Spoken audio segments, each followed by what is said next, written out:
The book of Deuteronomy is the fifth book in the Hebrew Bible, known as the Torah, or part of the Old Testament.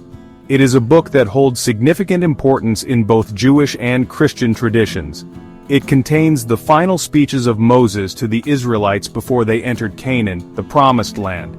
These speeches are a mixture of historical recounting, legal instruction, and moral exhortation. After wandering for 40 years in the desert, they stood at the edge of Canaan, ready to begin a new chapter in their history. Moses, knowing he wouldn't enter with them, reminded them of God's laws, and called for a renewal of their covenant with God. He emphasized the importance of faithfulness and obedience to ensure their prosperity in the new land. Key themes include loving God, obeying His commands, and remembering His mighty acts, like rescuing them from slavery in Egypt. These themes are central to the identity and faith of the Israelite community. Social justice is also emphasized, with laws for fairness and community well-being. These laws were designed to create a just and compassionate society.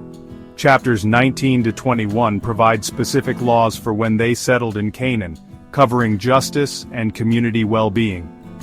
These chapters outline the principles that would guide their new society, ensuring it was built on the foundations of justice, mercy, and righteousness.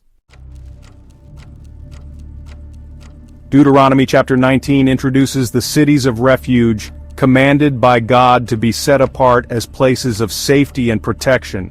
These cities provided sanctuary for those who killed another accidentally, preventing cycles of personal revenge. The avenger of blood, a relative of the deceased, had the right to seek revenge, but the cities of refuge offered mercy in tragic situations. There were 6 cities of refuge in total, 3 on each side of the Jordan River, making them accessible to everyone. The roads to these cities were to be kept clear to ensure quick access for those fleeing for their lives. If someone accidentally killed another person, they had to flee to the nearest city of refuge immediately. Upon reaching the city, they would meet the elders at the city gate to state their case.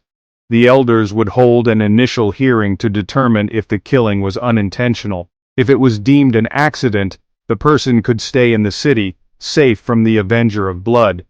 However, they had to remain within the city until the death of the current high priest. Deuteronomy makes a vital distinction between intentional killing and unintentional killing, a concept that has profound implications for justice and morality. Murder, a planned act born of hate or malice, was treated differently from manslaughter, an accident without intent to harm. This differentiation ensured that justice was served appropriately, reflecting the intent behind the act.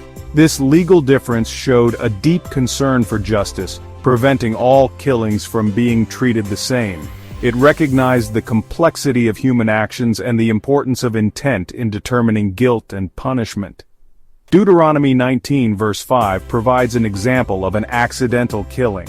A man chopping wood accidentally kills his companion. Such incidents were seen as tragic accidents, not crimes deserving severe punishment. In contrast, verse 11 describes intentional killing, someone lying in wait to ambush and kill their neighbor. This premeditated act was considered murder and was met with the full force of the law. The avenger of blood had the duty to avenge murder, but could not act within the city of refuge if the killing was accidental. These cities provided sanctuary, ensuring that justice was tempered with mercy and understanding. The laws about the cities of refuge show a deep desire for justice and mercy, reflecting the core values of ancient Israelite society. They ensured a fair process, preventing mob justice or hasty revenge, and protected those innocent of murder.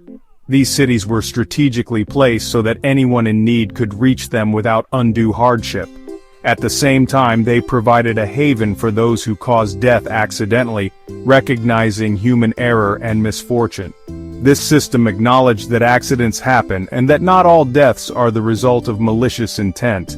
The laws balanced the need for justice for the victim and mercy for the unintentional killer. This delicate balance was crucial in maintaining social harmony and preventing cycles of vengeance. The death of the high priest marked a point of release, allowing the person to return home. This provision underscored the importance of leadership and the role of the high priest in the community. These laws helped shape ancient Israelite society, promoting order and reducing blood feuds.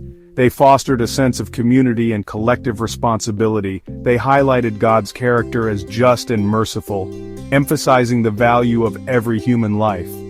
Through these laws, the Israelites were reminded of the divine principles guiding their society.